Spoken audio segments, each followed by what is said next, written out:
ஆச்சி மசாலா. எந்த சமையலும் ருசி தேடும் ரகசியம் 20 ரூபாய். பிசிக்கல் ரிஃபைனிங் செய்யப்பட்ட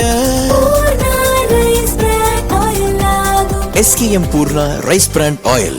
ரொம்ப டயர்டா இருக்கு. இயற்கையான டேட்ஸ், பாதாம், பிஸ்தா, கேஷு அண்ட் ஹனி கொண்டு தயாரிக்கப்பட்ட லயன் டேட் நட் பைட்ஸ்.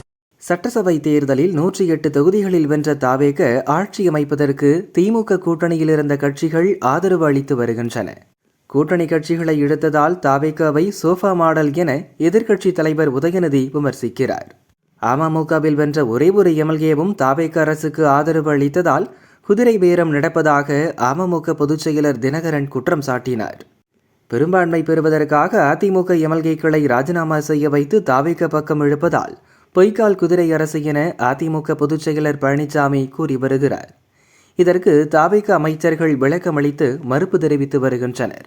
இந்த நிலையில் மதிமுக எம்எல்ஏக்களை ராஜினாமா செய்ய சொல்லுங்கள், அவர்களை வெற்றி பெற வைக்கிறேன் என முதல்வர் விஜய் தன்னிடம் கூறியதாக வைகோ கூறியது முதல்வர் விஜயை கோபமடைய செய்துள்ளதாக கூறப்படுகிறது.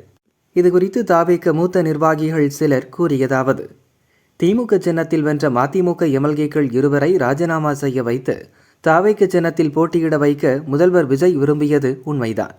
அதற்காக வைகோவை வீடு தேடி சென்று பார்த்து பேச்சு நடத்தினார். ஆனால் வைகோ தரப்பில் வைக்கப்பட்ட சில கோரிக்கைகள் ஏற்க முடியாத அளவுக்கு இருந்ததால் மாற்று ஏற்பாடாக அதிமுக எம்எல்ஏக்கள் தூக்கப்பட்டனர்.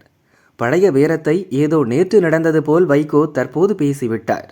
எதிர்க்கட்சிகளின் குதிரை பேர விமர்சனத்தை விஜயால் எதிர்கொள்ள முடியாத நிலையில் மக்களிடமும் அதிருப்தியை உருவாக்கியிருக்கிறது.